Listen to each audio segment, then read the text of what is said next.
Hello, guys. I am Shane Davis, 20-year comic book veteran, and I'm doing a video solo today. But before we get into it, please look down below, hit like, subscribe, ring the bell for notifications as we are on our way for 2023 to have 10,000 subs on this here channel. And I would enjoy it so much if you were one of those 10,000 subs.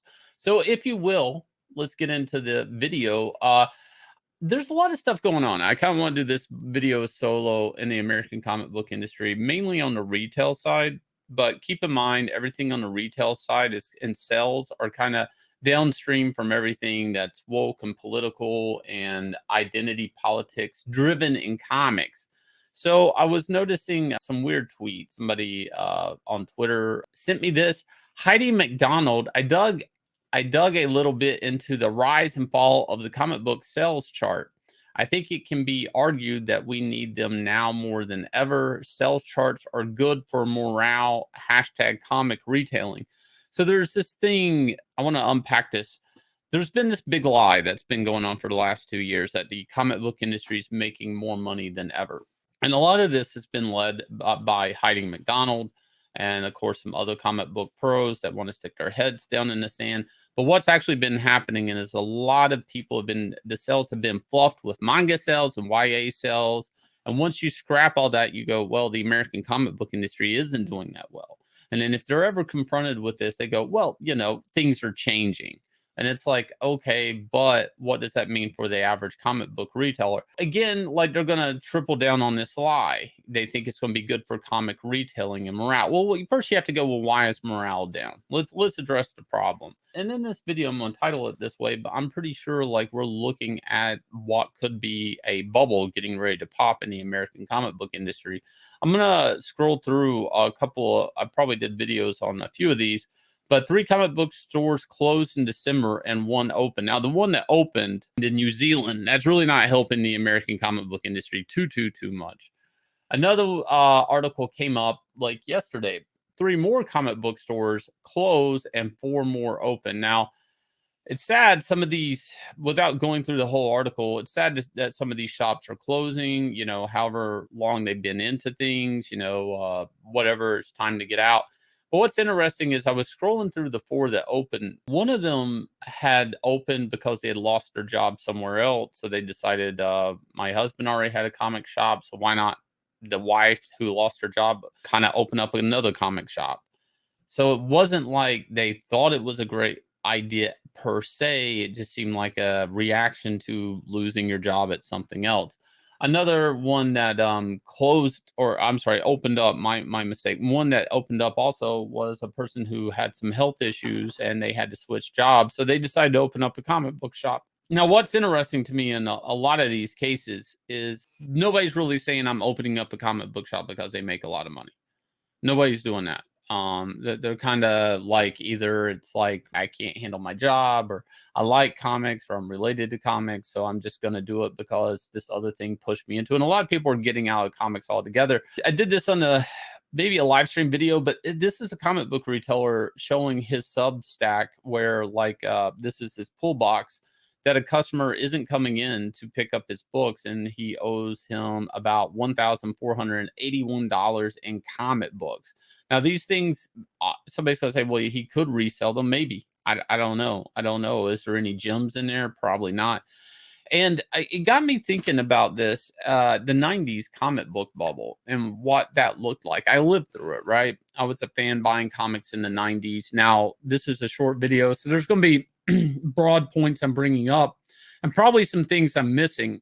But in the 90s, when the bubble popped, it kind of was propped up by people buying multiple issues of a comic. And we're talking like Jim Lee's X-Men #1, you know, things like that. These were, it was the same comic, multiple covers that connect.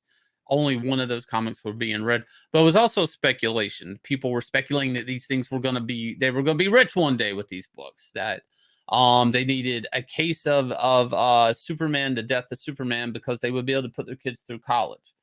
So there was an inflation of numbers that were never real. And when people realized that, you know, comic books weren't gold, a lot of people quit buying so many of them. So it kind of caused a market to crash. And some people would say it had overexpanded and then, shrank back down to be where it should be.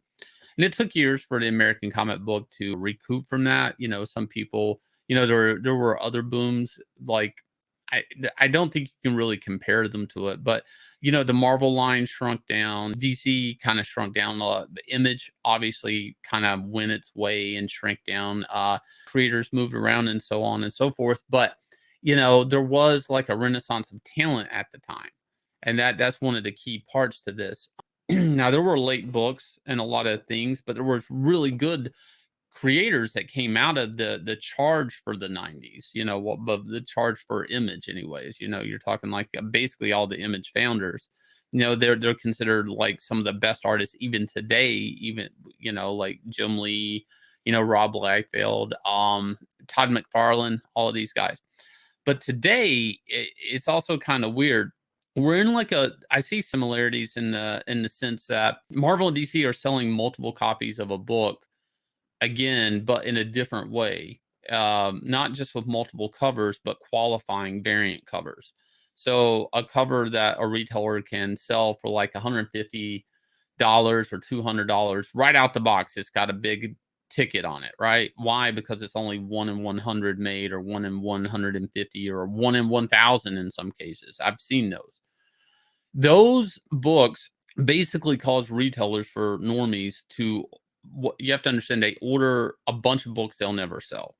So in a weird way, it's kind of the 90s all over again. I mean, the retailer, maybe it's a gamble. Maybe he's cash fluid at the end of the day by selling that one high dollar cover. But at the same time, there's an over manufacturing of these books that the market necessarily doesn't need. And so arguably some of the sales, even though the sales are down, but maybe if you go back a year or two, maybe some of those sales at Marvel and DC really aren't sales. Maybe they're just like orders that somebody had to do to get an Art Germ cover or a Secret Wars cover or something like that they can sell for buco bucks, and that's kind of one of the things that it kind of line up with the 90s bubble pop. The other thing too is like we have that's weird about this versus the 90s. And now not every book was great in the 90s before the pop, but the quality control was far superior than it is today. Right now, Marvel and DC, they're basically propped up on really low quality books, low quality in writing in some cases, low quality in art standards all around. And the lower the books sell, the less money they have to actually invest in the book. So because there's less money to invest in a book, they can't really pay artists like they should. And it becomes a self-fulfilling prophecy that these books are going to look bad. It's just business, right? There is one other thing I noticed that are kind of similar to the 90s bubble crash, and that's that both had a speculator market. Now, the speculator market, I kind of already touched on.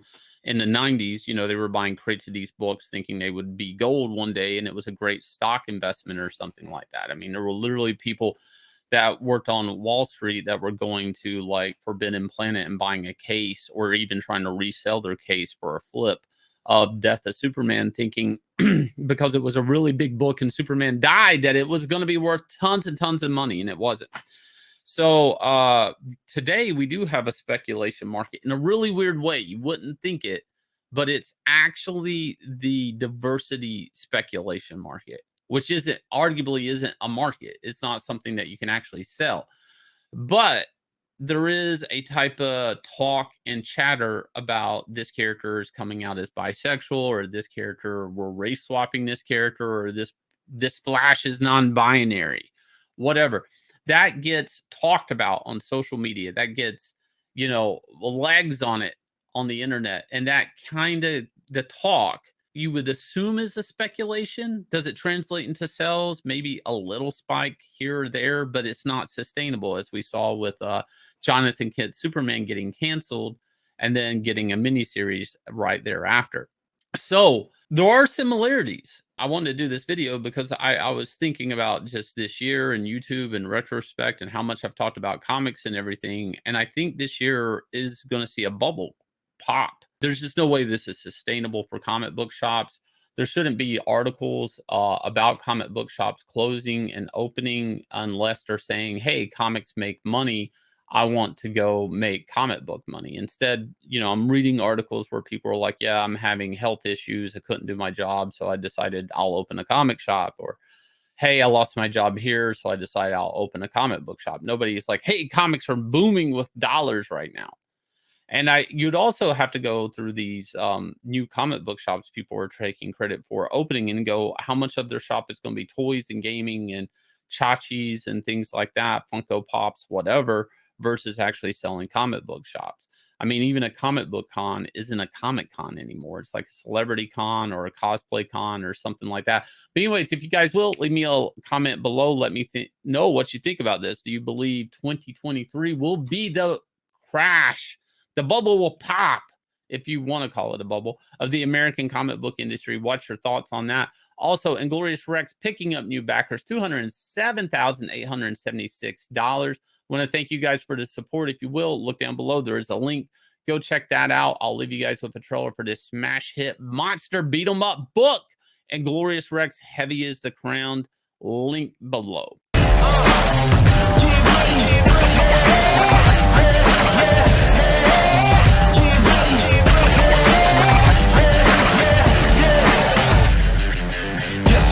On the scene, I got greatness all in my jeans. Ain't no way that I can slow down. I'm laced up, look how I shake the ground. Can't touch the crown, but you can kiss the ring. Close your eyes and see how I live a dream. I'm too smooth, MJ with the lean. Don't be fooled, I came through with the team. This is over their heads, how high can it go? I'm too over the edge, got my eyes on the goal. And we right back at it, keep them right on their toes. Look at the way that I move, this is all that I know. Cause I got the drive, I put it in gear. Line them up, I don't see no competitors here. If it ain't first place, we really can't settle for it. Listen up, get ready for it.